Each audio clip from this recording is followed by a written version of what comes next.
ผู้นำฝรั่งเศสและเยอรมนีระบุเมื่อวันอังคารว่ายูเครนควรได้รับอนุญาตให้โจมตีฐานทัพทหารในรัสเซียซึ่งมีการยิงขีปนาวุธใส่ดินแดนในยูเครนแต่ไม่ใช่เป้าหมายอื่นๆประธานาธิบดีเอ็มมานูเอลมาครงผู้นำฝรั่งเศสกล่าวในการแถลงข่าวร่วมกับนายกรัฐมนตรีโอลาฟชอลของเยอรมนีในเมืองเมเซแบกประเทศเยอรมนีว่าเราสนับสนุนยูเครนและยืนยันไม่ต้องการให้เหตุการณ์บานปลายเราเห็นว่าควรอนุญาตให้ยูเครนยิงขีปนาวุธใส่ฐานทัพรัสเซียที่โจมตียูเครนแต่ห้ามไม่ให้โจมตีเป้าหมายอื่นๆในรัสเซียชอลกล่าวว่าเขาเห็นด้วยกับมาครงและตราบใดที่ยูเครนเคารพเงื่อนไขที่กำหนดโดยประเทศที่จัดหาอาวุธดังกล่าวรวมถึงสหรัฐและกฎหมายระหว่างประเทศยูเครนก็ควรได้รับอนุญาตให้ป้องกันตนเองได้ตลอดระยะเวลา2 ปีในสงครามรัสเซียยูเครนผู้นำชาติตะวันตกเริ่มกังวลใจมากขึ้นจากการรุกหนักของรัสเซียเยนสโตเทนเบิร์กเลขาธิการนาโต้ก็ได้ออกมาให้ความเห็นว่าประเทศสมาชิกควรปล่อยให้ยูเครนโจมตีลึกเข้าไปในดินแดนรัสเซียด้วยอาวุธจากตะวันตกซึ่งเป็นมุมมองที่ได้รับการสนับสนุนจากสมาชิกพันธมิตรในยุโรปบางส่วนแม้ว่าสหรัฐจะคัดค้านก็ตาม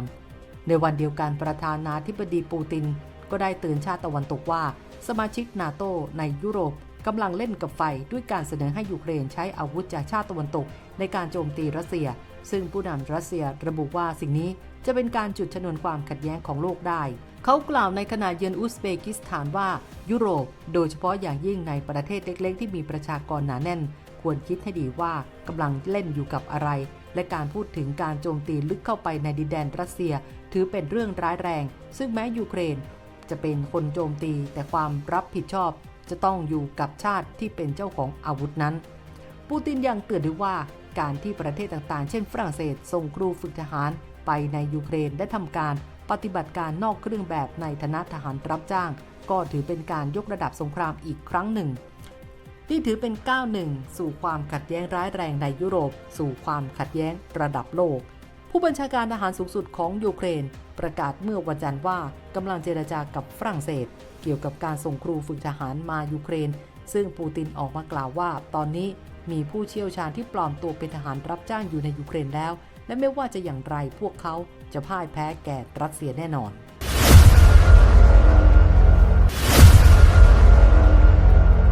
ด้านนายกรัฐมนตรีเปโดรซานเซสแห่งสเปนกล่าวในการประชุมแถลงข่าวร่วมกับประธานาธิบดีวโลดิเมียร์ เซเลนสกี้ที่กรุงมาดริดวันนี้ว่า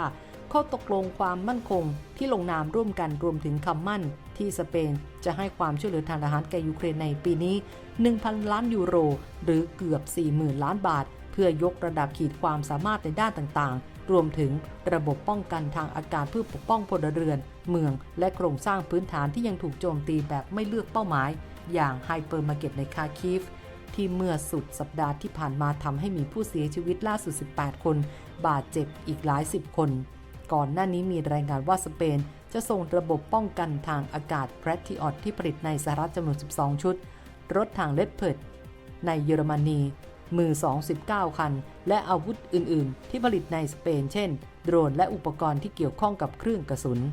ด้านเบลเยียมเอาด้วยเตรียมส่งเครื่องบินรบ F-16 ให้ยูเครน 30 ลำภายในปี 2028 โดยลำแรกจะมอบให้ได้ภายในปีนี้โดยวันนี้เซเลนสกี้ได้เดินทางเยือนกรุงบรัสเซลส์ประเทศเบลเยียมเพื่อเข้าพบนายกรัฐมนตรีอเล็กซานเดอร์เดอโกรพร้อมกับลงนามข้อตกลงความมั่นคงทวิภาคีและการสนับสนุนระยะยาวระหว่างยูเครนและเบลเยียมข้อตกลงดังกล่าวประกอบด้วยความช่วยเหลือทางทหารของเบลเยียมต่อยูเครนในปี